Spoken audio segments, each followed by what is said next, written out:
Shamanism is the most ancient spiritual practice on the planet. It's a way of journeying into non-ordinary reality to find solutions to problems that plague us in everyday life by connecting with the wider wisdom of the cosmos and of creation of consciousness.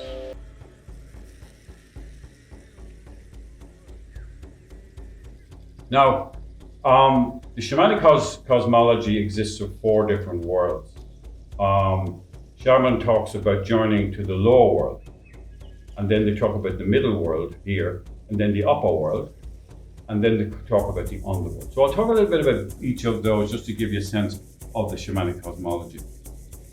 The lower world generally is accessed through an opening in the ground where you journey down, say, through a rabbit's burrow or a badger's set, or down through the roots of a tree.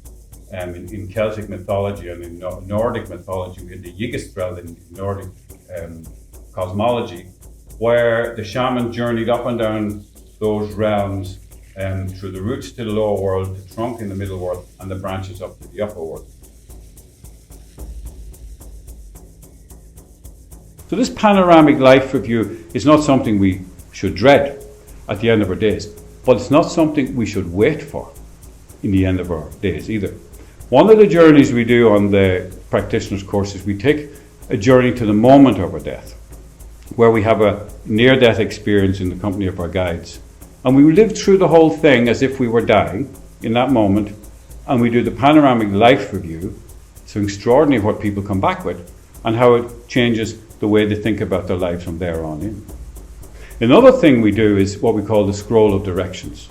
That is, we take a journey into the afterlife. You see, the shamans have no fear of death because they're very much familiar with where we go after we die, because they spend a lot of their time journeying over and back into the other worlds, into non-ordinary reality, into the spirit world, or the dream time, as some shamans call it. And they become familiar with that place that we go to after we die.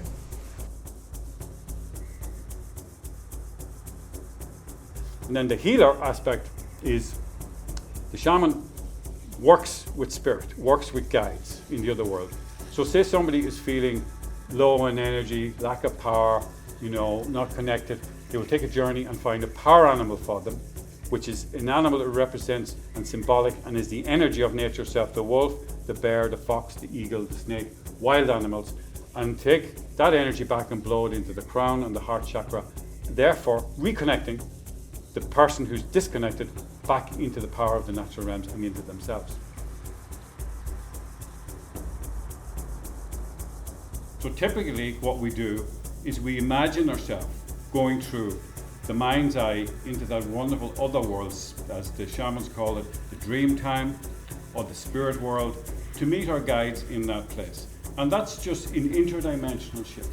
These guides and spirits are all around us all the time, but when we change our state of consciousness into non-ordinary states of awareness, we're able to commune, connect, and speak and have direction, healing, and wisdom directly from them.